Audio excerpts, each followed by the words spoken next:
Alright, I'm just chronicling some of my progress that I'm making on this bike. This is a 2002 Triumph Daytona 955i. It's an excellent bike. I love it for many reasons, but it's very unique.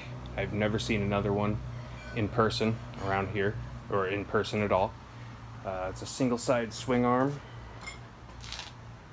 It's a triple, 3 cylinders. And that alone, those two things, they make this very different from anything else.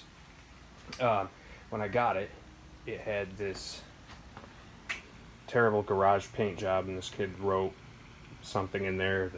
The paint is all bubbling up. The paint itself looks amazing, but the job was terrible. There was paint all over this fender, or this frame. There was paint all over the engine, all over the forks. There was paint everywhere, and he just kind of didn't care because the original fairings covered everything. I took them off because he wrecked the bike, and the top fairing, the side fairings, they were all completely broken, road rash. I put them back together with zip ties for quite a while. I kept it that way just to get around on this with and have fun with it.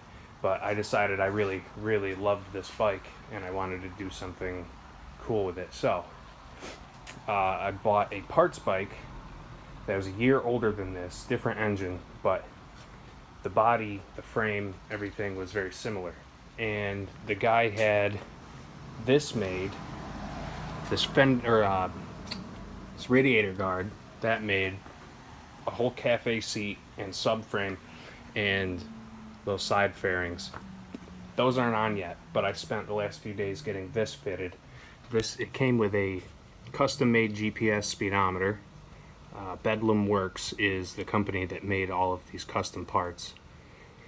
It came with a tachometer. I wired both of those up. They were a complete pain to get wired in. I'm still having a little trouble with getting these indicator lights to work properly. Just because everything, all the wires, the cluster and everything ran into one piece, and that piece kind of compensated for differences in power and everything. What I mean by that is, like, I wired up the neutral light, and it receives power when it's in gear, when the bike is in gear. And so it's on when it's in gear, and it's off when it's in neutral. Now the cluster, the stock cluster, compensated for that, and it would turn the light on when it didn't receive power from the ECU. It's kind of complicated and strange, but I'm working around it, and I'll make it all work. But this is just how far I've come so far. It doesn't look like much, but that actually took a lot of work to get that wired up, fitted. I had to cut a few pieces to make it fit on mine, like that radiator cover. And eventually all of this aluminum stuff will get powder coated, and the tank will be repainted. But this is how far I've come for now. I'm about to put a tune on it. Right now using Tune ECU. But I've been trying out a few different ones. And probably, eventually, once it's all put together, I'll spend the money to take it over and have it dyno tested by a friend of mine, or dyno tuned. But thanks for watching, guys.